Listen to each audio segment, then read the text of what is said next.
Hello to everyone. Today we will discuss about the various theories relating to the origin of the universe, the origin of the earth, the distributions of the continents and that ocean, जिसमें कि आपके syllabus में specifically दो ही topic mentioned है, that is called Wegener's theory, that is continental drift theory और that is called plate tectonics. ठीक है, बहुत सारे स्टूडेंट्स का ये डाउट है कि सर अभी बेसिकली हम लोग मेंस पढ़े कि प्रीलिम्स की तैयारी करें. तो जेपीएससी का जो मेंस का सिलेबस है आप उसको अच्छे से थॉरली गो थ्रू हो, बिकॉज जो टॉपिक मेंशन्ड है that are basically the requirement of the prelims as well. क्योंकि आपका जो प्रीलिम्स है वहाँ पर जो पेपर 1 है और पेपर 2 है, तो पेपर 1 में आपके normal understanding, the general understanding चाहिए. सो और विदाउट दैट अंडरस्टैंडिंग दैट आप that let's say history, geography अब ऑफ द झारखंड भी आप नहीं समझ सकते हैं. ठीक है, तो this is the right time, because that this is the right time that you can also explore the other areas that जिसमें आप कंप्लीटली न्यू हैं. ठीक है, वंस द अनाउंसमेंट हो जाएगा तो you can not do a lot of the things, you have to restrict and you have to also that work to improve the efficiency. That is called, आपको prelims में रुकना नहीं चाहिए किसी भी कंडीशन में. सो उसके लिए आप बहुत बोदर अप ना हो. We will bring up the dedicated videos so that you would not be bother right now. लेकिन अभी जो हम लोग कंसेप्ट सीख रहे हैं ये टाइम चाहिए, इसके लिए आपको मैथ एफर्ट्स लेने पड़ेंगे. When you learn you will D learn, you will unlearn the next day. तो आपको ऐसी चीजें बार बार करनी पड़ेंगी. इसीलिए अभी हम लोग इस चीजों को कर रहे हैं कि this is the right time कि आपके ऊपर एक स्ट्रेस लेवल कम है, आप पढ़ सकते हैं, कंसंट्रेट करते हैं और एक पीसफुल इन्वायरमेंट में पढ़ सकते हैं. तो this is the right time that you study, you makeup A plan कि आपके कितने एरियाज आपको बिफोर द प्रीलिम्स कवर करने हैं और आप जब प्रोसेस में होंगे तो आपको क्या क्या करना है. ठीक है, and here we will help you a lot and we will trying to help you as maximum as possible. Now coming back to the today's class, and आज हम लोग बात करेंगे the continental drift theory, the plate tectonics. दो ही आपके mentioned है, but in the background आपको क्या चीज और जाननी चाहिए. There is called big bang theory. Okay, the different theories relating to the origin of the universe, the different theory relating to the origin of the continent and oceans.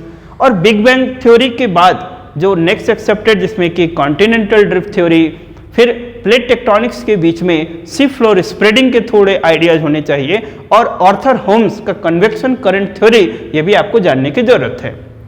आप initially जो NCERT की book है that is called the physical geography, ठीक है, आप उसको पढ़ेंगे. और इफ इट इज पॉसिबल एक जीसी लियोंग की बुक आती है तो आप उसको पढ़ सकते हैं, उसके इनिशियल चैप्टर्स. पूरी बुक को नहीं पढ़नी है, आपके कॉन्सेप्ट्स को वो बूस्टअप करेगा.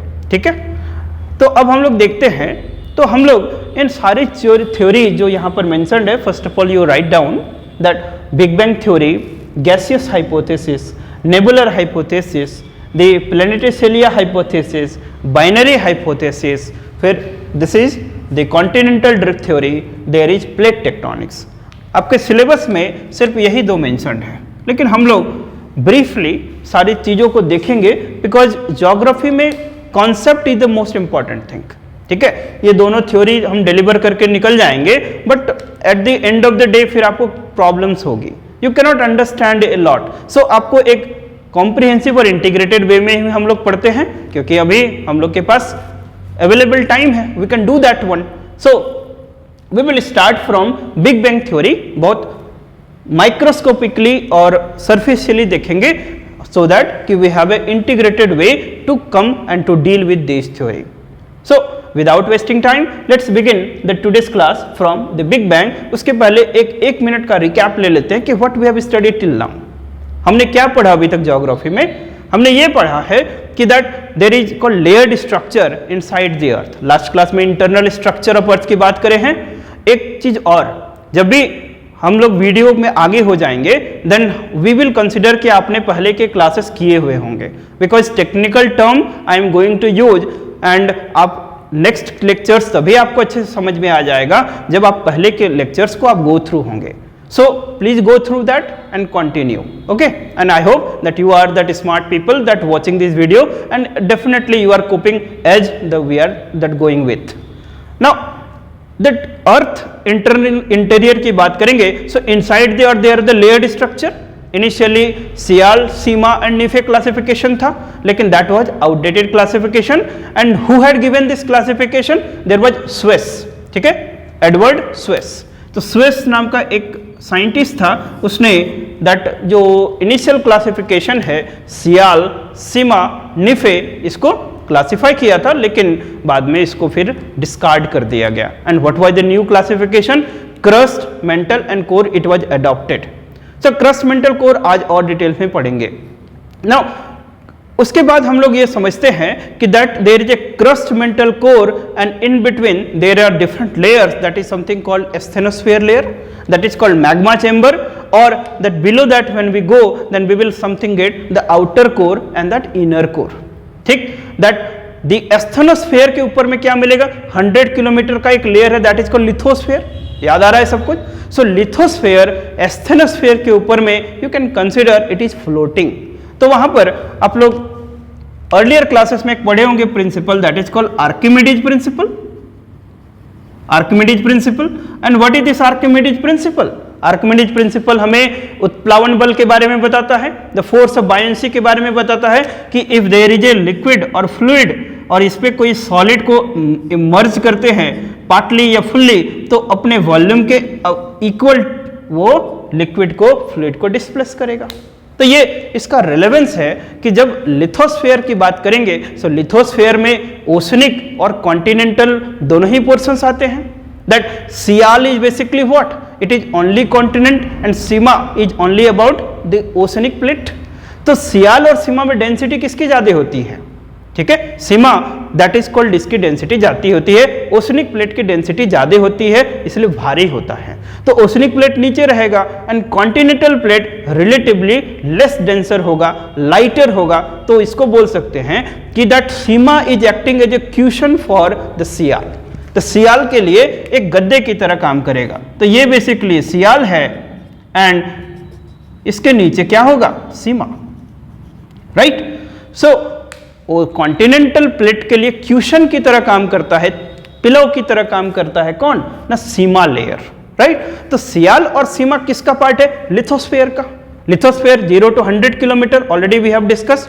Now that in the lithosphere कभी कभी ये क्वेश्चन पूछा जाएगा कि कॉन्टिनेंटल जो क्रस्ट है और ओशनिक क्रस्ट है, थिकनेस किसका ज्यादा होता है? तो कॉन्टिनेंटल क्रस्ट का थिकनेस ज्यादा होता है with respect to the oceanic crust. Oceanic crust थोड़ा पतला होता है. Getting my point? तो कॉन्टिनेंटल क्रस्ट की बात करेंगे, सो ये अराउंड द 30 किलोमीटर्स तक मिलेगा, 20-30 किलोमीटर. और ओशनिक क्रस्ट ये पतला होता है. इसका एक रेलेवेंस फ्रॉम आर्किमिडीज प्रिंसिपल भी हम लोग ये समझते हैं कि the oceanic crust under mountains, जो भी माउंटेन्स हैं लाइक हिमालयस, हिमालय के अंदर यदि हम लोग क्रस्ट यदि जाएंगे नीचे तो और ज्यादा बड़ा मिलेगा, थिकर होगा.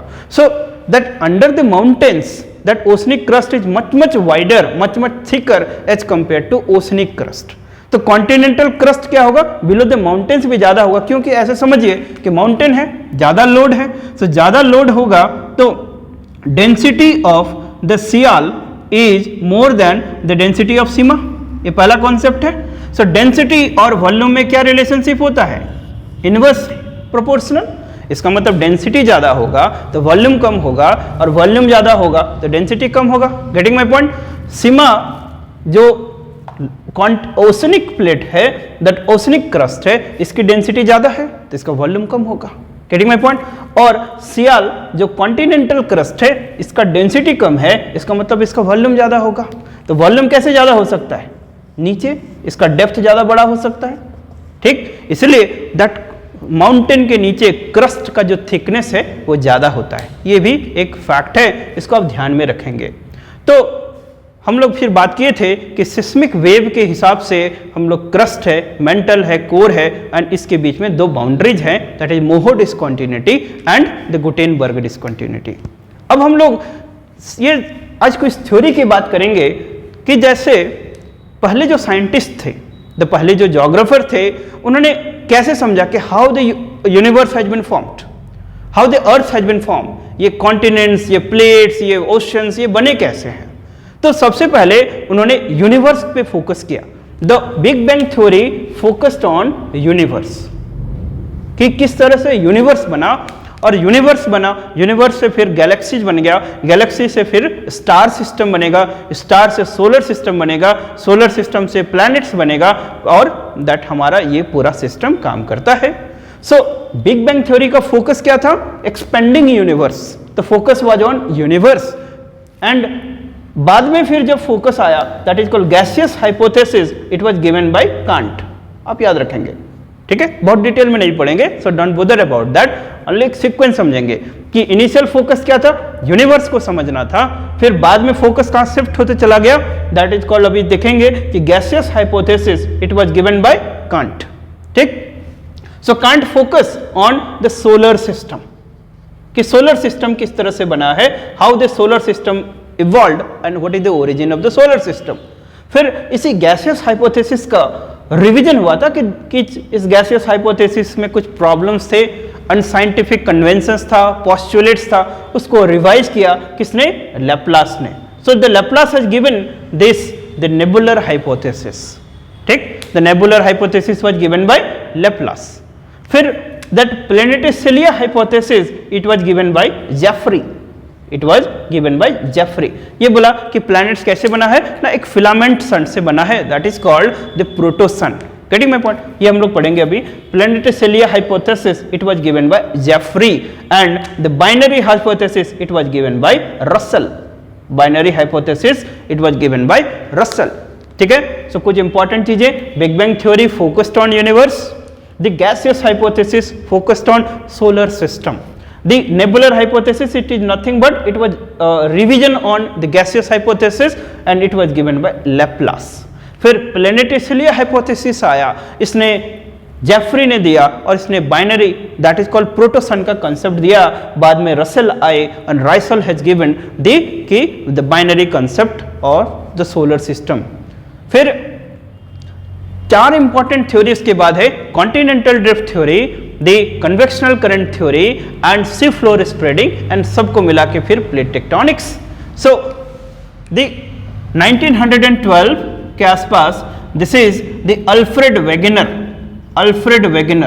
ठीक, द अल्फ्रेड वेगनर ने कॉन्टिनेंटल ड्रिफ्ट थ्योरी दिया, and this theory is about that how the continents and oceans are distributed. ठीक है, अब फोकस शिफ्ट कहां हो रहा है? कॉन्टिनेंट्स की तरफ आ रहा है। तो पहले बहुत बिगर यूनिवर्स, फिर सोलर सिस्टम, अब कॉन्टिनेंट्स पे, यूनिवर्स पे डिस्ट्रीब्यूशन पे आएगा।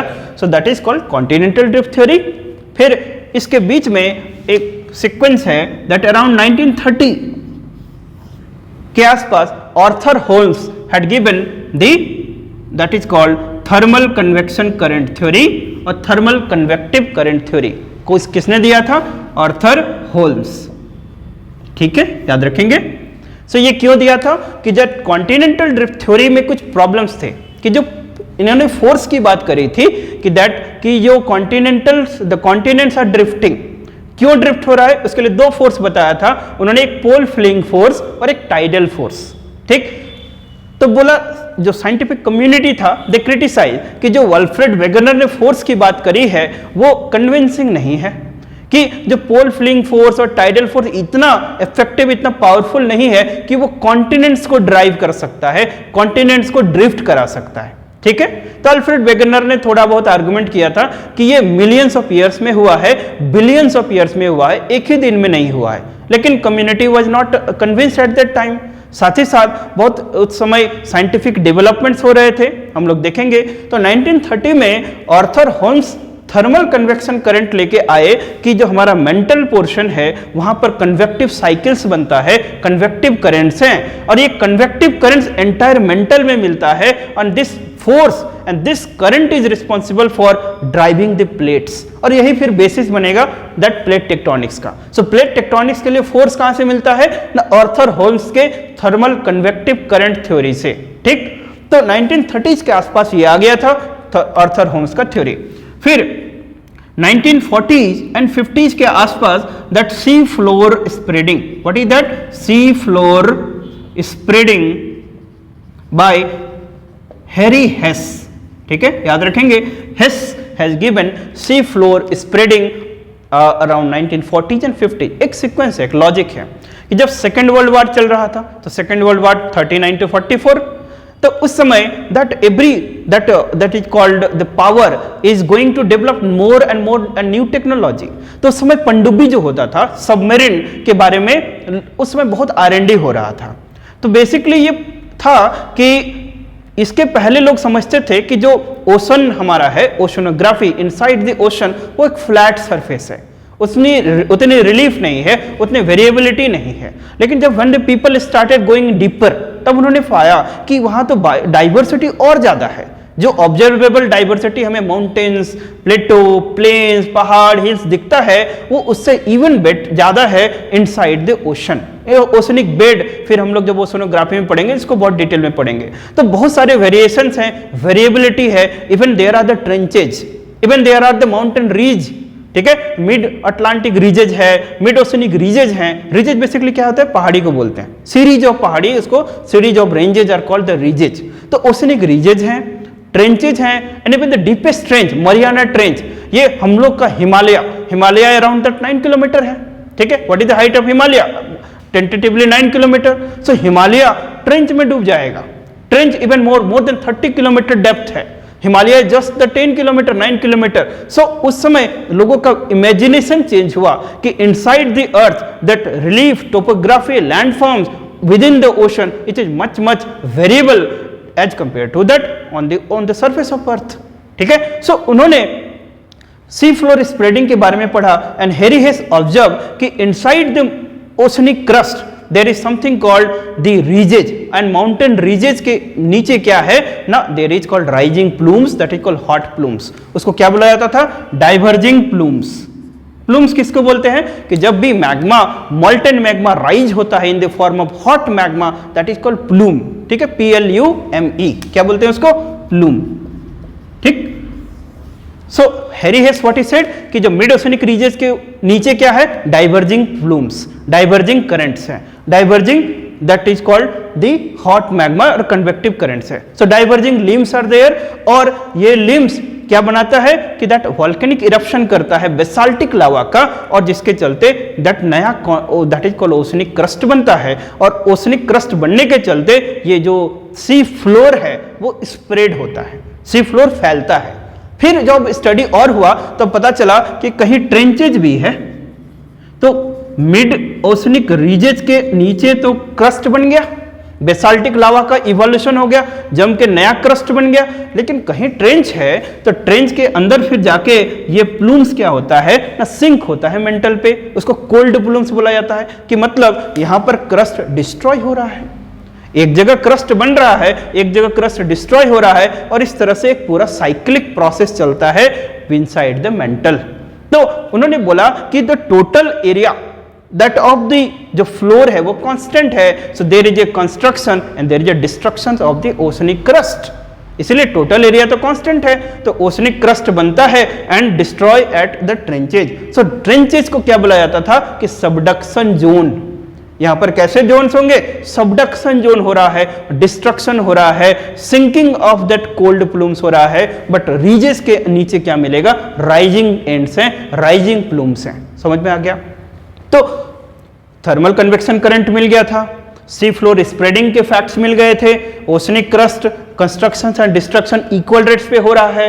सो अराउंड 1960 के बाद तो plate tectonic theory it was propose in 1967, और 1967 में कोई एक पर्टिकुलर ज्योग्राफर या पर्टिकुलर साइंटिस्ट ने प्लेट टेक्टोनिक थ्योरी नहीं दिया था, रादर जितने भी अभी तक थ्योरीज आए थे सबको कंबाइंडली मिला दो तो क्या बन जाता है? प्लेट टेक्टोनिक थ्योरी, ठीक है। According to NCERT, McKenzie, Parker and Morgan 1967 propose the plate tectonics. इसके अलावा भी और भी बहुत सारे साइंटिस्ट थे, लाइक विल्सन। जो प्लेट की बात करते हैं प्लेट टेक्टोनिक्स में, ये प्लेट टर्म किसने कॉइन किया था? विल्सन, ठीक है। और ये प्लेट का मतलब लिथोस्फेरिक प्लेट होता है, ये भी 1965 में पता चला था। यदि हम बोल देते हैं प्लेट, व्हाट इज ये हमारा ओशनिक प्लेट है कि कॉन्टिनेंटल है कि क्या है, ये भी लोगों को पता नहीं था। तो 1965 में ये क्लियर हुआ कि व्हेन वी से the plate, plate means the lithospheric plate.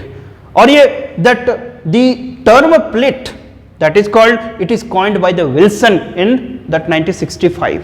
So Wilson, McKenzie, Parker, Morgan, सब ने इन सारे थ्योरीज को कोरोबोरेट किया and they come out with the most convincing theory, most accepted theory, and that is known as the plate tectonics.